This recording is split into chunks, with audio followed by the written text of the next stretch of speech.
And we're live. Hello, Jay. How are you? Hi, friend. I'm alive.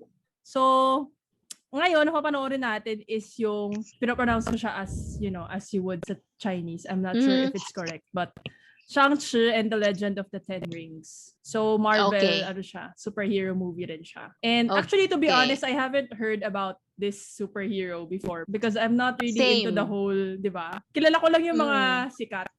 Yung mga madalas nating nakikita. So it's time to acquaint ourselves with a superhero. So I'm wearing red, because I saw the thumbnail. Parang red yung color niya eh.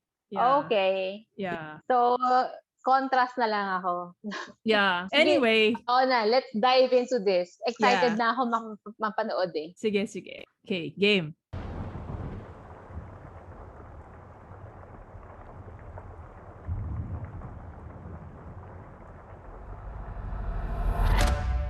Oh, it's the guy from Kim's Convenience. I gave from you 10 years to live your life. Kim's Convenience. I don't know that. Hindi mo pa, dun ko pa lang siya napapanood. Ako na ulit to. O nga, You walked in my shadow. Oh, that guy is a famous Hong Kong actor. I think Hong Kong actor siya. I trained you.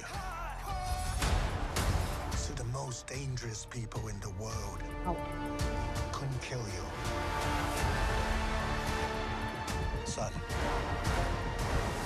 it's time for you to take your place. Yan sikat yan eh. Oo. I just forgot his name. Ako din. I'm really bad with names.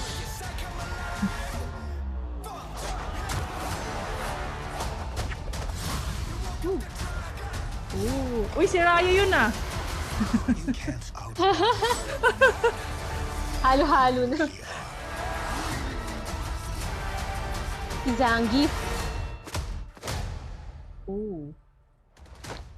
Who are you?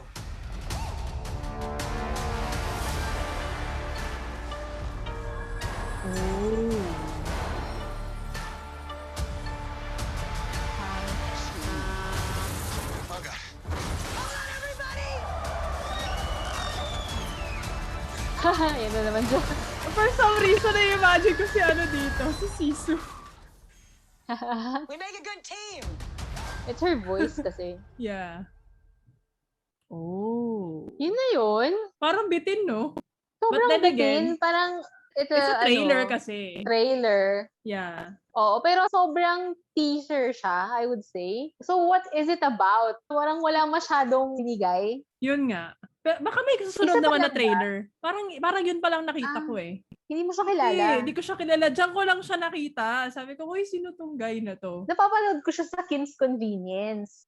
Series? Yun. Series ba yun? Series siya, oo. Kasi doon ko lang siya napanood. So, yung sa trailer, big break sa kanya? Like from that single TV series, biglang lead role agad. Part na siya ng Marvel Universe. Yeah. So, although the trailer didn't really give anything away, but I would say that it's intriguing in the sense that it kind of showed yung ancient times. Like, di ba may part doon parang si Raya nga eh. Tapos, di ba may isang part doon? Di ba parang yung Scorpion King? Yung isang part doon, yung nagtutrain siya nung bata pa siya, reminds me of Karate Kid ba yun? Yung parang alam ko yung na, sinasabi mo, pero hindi yata Karate Kid yun. Hindi Karate Kid. Hindi Karate yung Kid may sensei sila, and then tatlo silang magkapatid. Si Rocky, si Tom, tsaka si Colt. Oh my gosh, favorite yun. Three Ninjas ba yun? Scene na yun reminded me of that nung nagtutrain siya. Kasi parang may ganung scenes din sila nun eh. I think the reason why parang nako-confuse tayo dun sa trailer, parang wala siyang binigay kasi it reminds us of a lot of other like different movies. Of course, it doesn't help din na hindi natin kilala tong superhero na to. So, oo. Parang hindi na-establish yung identity yung niya. What is the story about? Oo, parang sobrang bitin yung info. Di ba normally, may major scene na parang explosive and stuff. Parang, Sa kanya, parang puro build-up scenes lang. Gusto ko rin malaman kung ano yung 10 rings. Bakit may 10 rings? Ba't ang hilig na sa rings? It's always something like that. Parang Dragon Ball. Baka parang ganun siya. Parang Dragon Balls na you have to retrieve the 10 rings? 10 rings. Something like that. Nanguhula ba tayo kung what the story is about? Pwede. Then let's see how accurate it is. Pero, based on the trailer, I can say that he looks like somebody who's an expert in martial arts. Oo, kasi nag-training na siya bata. Kung Fu, to be exact, I think. I wonder if may may supernatural power siya or it's... I think it's only the Kung Fu. Kasi parang hindi pa nakita sa trailer or baka gugulatin na lang tayo. We will just be pleasantly surprised na meron pala siyang superpower. Kung ganun, para siyang Black Widow na hindi in-inject or anything. As in, magaling lang talaga siyang lumaban. Nakaka-curious siya, but then again, sobrang nakakabitin siya. To be honest, di ko maintindihan kung anong pinanood natin. It feels like they threw in sobrang random scenes without trying to build a story. Kasi normally, yung mga trailers, di ba? Kahit na trailers, kahit na snippets siya, you kind of get a feel of the storyline. So, tungkol siya saan?